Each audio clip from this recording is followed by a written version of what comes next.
کماؤ پتر تھا. ہمیشہ گھر میں جو کماؤ پتر ہوتا ہے اس کی عزت باقیوں سے زیادہ ہوتی ہے اور اس کی بیوی اور اس کے بچوں کو بھی باقیوں کی نسبت اہمیت زیادہ دی جاتی ہے, برتری دی جاتی ہے. یہ ہر گھر کی کہانی ہے. مہوش کی جو فیملی ہے ساری وہ یہ کہتی ہے کہ ساس اپنے بیٹے کے کان بھرتی تھی اپنی ہی بہو کے خلاف. جب وہ اچھے طریقے سے کان بھرتی تھی پھر وہ جاتا تھا مہوش کے پاس, اس سے پوچھتا تھا اور پوچھتا کم اور مارتا زیادہ تھا.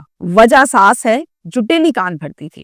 بچوں کی گھر میں جب بھی چھوٹی چھوٹی شرارتیں کھیل کود ہوتا تھا اس پر بھی ان کے گھر میں جھگڑا ہوتا تھا اور غلطی نکلتی تھی ہمیشہ مہوش کی اور مہوش کے بچوں کی. ایک دن کچھ ایسا ہوا کہ 2 ماہ کی حاملہ مہوش پریگننٹ تھی. 3 بچوں کی پہلے ماں تھی اور چوتھا بچہ جو ہے وہ دنیا پر آنے والا تھا. اللہ تعالیٰ نے رحمت کی گود بھری امید سے ہوئی. ہوا کچھ اس طرح سے کہ پھر سے ساس نے اپنے بیٹے کے کان بھرے, اس کو اچھے طریقے سے پن کیا.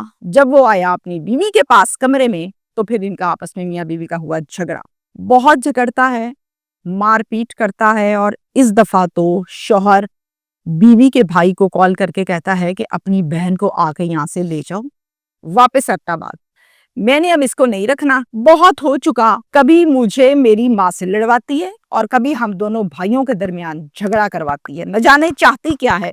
میں تو وہاں سے یہاں بھی اس کو لے آیا, اب یہ یہاں بھی خوش نہیں ہے. تو بس بھائی میری بس ہو چکی, اور اپنی بہن کو لے جاؤ. بھائی فون سننے کے بعد گھبرایا, پریشان ہوا, گھر مشورہ کیا اور آ گیا اسلام آباد. آ کر پہلے تو کوشش کی کہ بات چیت سے مسئلہ حل ہو جائے, لیکن جب مسئلہ حل نہ ہوا تو اپنی بہن کو لیا اور ایبٹ آباد لے آیا. یہ بات بہت امپورٹنٹ ہے کہ یہ ایک تو پریگننٹ تھی, دوسرا یہ بات بہت امپورٹنٹ ہے کہ اس کے تینوں بچے اسلام آباد میں ہی رہے, وہ ماں کے ساتھ نہیں آئے, ماموں کے ساتھ نہیں آئے. اب مہوش شروع کے 1-2 دن 4 دن کے بعد آہستہ آہستہ اداس, پریشان, گمسم رہنے لگی. نہ کھانا نہ پینا نہ بات چیت کرنی, اور اپنے آپ کو ایک کمرے تک محبوس کر لیا. بھائی نے بہت سمجھایا, باپ نے, فیملی نے, لیکن مہوش کو اپنے بچوں کی یاد بہت آتی تھی. اب یہ بات اس نے اپنے جب بھائی کو بتائی تو بھائی نے کہا دیکھو اپنی صحت کا خیال کرو, تم پریگننٹ بھی ہو, تمہارے بچے ہیں وہاں پہ, تم ہی ماں ہو ان کی, کوئی اور ماں ان کی نہیں بن سکتی. تم ٹھیک ہوگی تو سب ٹھیک ہوگا, عدالت سے ہم بچے تمہارے لے لیں گے, کیوں پریشان ہوتی ہے. مہوش نے کہا کہ نہیں بھائی میں نے عدالت نہیں جانا,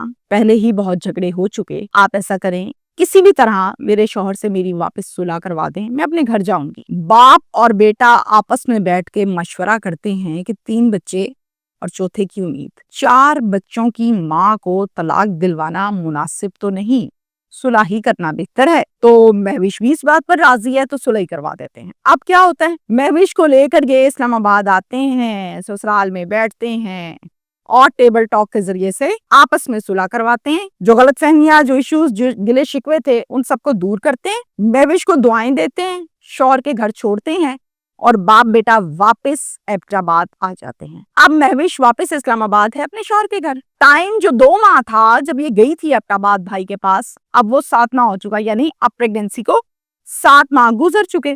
7 سپٹمبر کو صبح کے 8 بجے ایمن جو کہ مہوش کی جٹھانی ہے وہ کال کرتی ہے ایبٹ آباد میں مہوش کے والد کو, اور کال کر کے کہتی ہے ہمیشہ سے یہ روٹین رہی کہ مہوش صبح صبح اٹھ کے مشین لگاتی, کپڑے دھوتی ہے, ہمیں پتا ہے اس کی عادت کا. آج بھی اس نے صبح صبح اٹھ کر مشین لگائی ہے اور ہم لوگ ابھی سو کر پورا گھر اٹھا ہے, دیکھا ہے کہ مہوش کے سارے کپڑے گیلے ہیں, مشین لگائی ہوئی ہے, زمین پر یہ گری ہوئی ہے, کرنٹ لگ گیا اس کو. اب ہم ہسپتال جا رہے ہیں, راول ہسپتال. آپ ایسا کریں آپ بھی جلدی سے پہنچے وہاں پہ. باپ بیٹا سنتے سار فوراً سے وہاں سے روانہ ہوتے ہیں کہ بیٹی کے پاس پہنچیں, بیٹی کو دیکھیں. اتنے میں کچھ ہی دیر کے بعد ابھی یہ دونوں راستے میں ہیں کہ جیٹ کال کرتا ہے اسی باپ کو جو کہ مہوش کا باپ ہے, اسے کہتے ہیں آپ کی بیٹی فوت ہو گئی ہے, اب ہم اسے پولی کلینک ہاسپٹل لے کر جا رہے ہیں جہاں پر اس کا پوسٹ مارٹم ہوگا, آپ وہیں پر آ جائیں.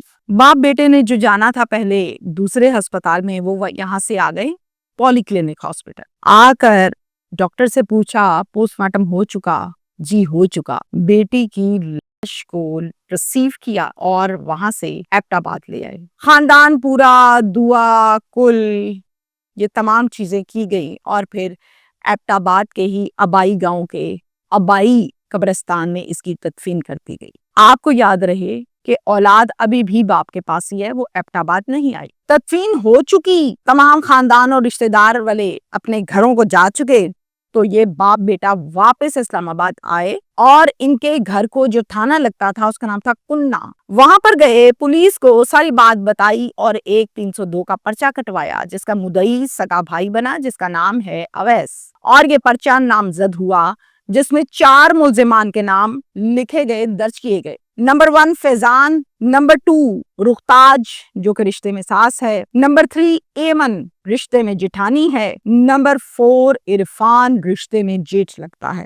ان چاروں نے میری بہن کو قتل کیا ہے اور پھر کرنٹ لگنے والا ایک صرف اور صرف ڈرامہ رچایا ہے تاکہ ان کی پکڑ نہ ہو سکے۔ اب تک پولیس نے کوئی ملزم گرفتار نہیں کیا، نہ مجھ تک کوئی ایسی خبر آئی۔ اب پولیس نے کرنی ہے تفتیش اور دودھ کا دودھ اور پانی کا پانی نکالنا ہے کہ چکر کیا ہے، واقعی کرنٹ لگا ہے یا پھر معاملہ کچھ اور ہے، اور پوسٹ مارٹم بھی ہو چکا، تو پوسٹ مارٹم کی رپورٹ بتا دے گی کہ کاز آف کرنٹ ہی تھا یا پھر کھانے میں یا کسی اور چیز میں کچھ بھی کھلایا گیا۔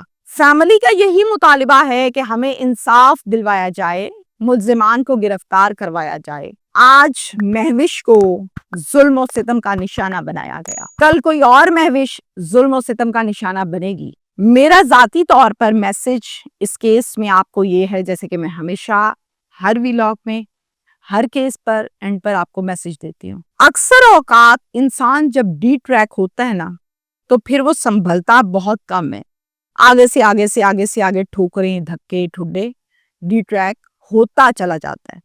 یہاں پر ایبٹ آباد میں جب یہ رہتی تھی اپنے شوہر کے ساتھ، وہی گھر جنت تھا، یہی شوہر تھا جو پاؤں کے نیچے ہتھیلی رکھتا تھا کہ میری بیوی دنیا سے الگ ہے، بہت اچھی ہے، بہت پیاری ہے، اور دیوانوں کی طرح پیار کرتا تھا۔ وہی شوہر یہاں آ کے مارتا بھی تھا پورے بھرے ہوئے گھر میں، اولاد کے سامنے، ساس کے سامنے، جیٹھ کے سامنے، جٹھانی کے سامنے، تو اس بیوی کی کیا عزت ہوگی یا اس کے دل پر کیا بیت رہی ہوگی۔ تو مجھے ایسا لگتا ہے کہ جوائنٹ فیملی سسٹم میں آنے کے بعد، اسلام آباد میں آنے کے بعد مسئلے مسائل شروع ہوئے اور پھر اتنے بڑھتے گئے کہ آخر اس کو مار ہی ڈالا۔ تو جوائنٹ فیملی سسٹم سے کوشش کریں، نو ڈاؤٹ مل کر رہنا اچھی بات ہے، صلح اتفاق بڑھتی ہے، برکت ہوتی ہے، لیکن جہاں پر نہ بنے وہاں پر فوراً کنارہ کشی بہت اچھی چیز ہے، اس سے پہلے کہ ہم کوئی اور خبر دیں اور آپ لوگ صرف اور صرف اپنا منہ گھٹنوں میں دے کر روئیں۔ Thank you.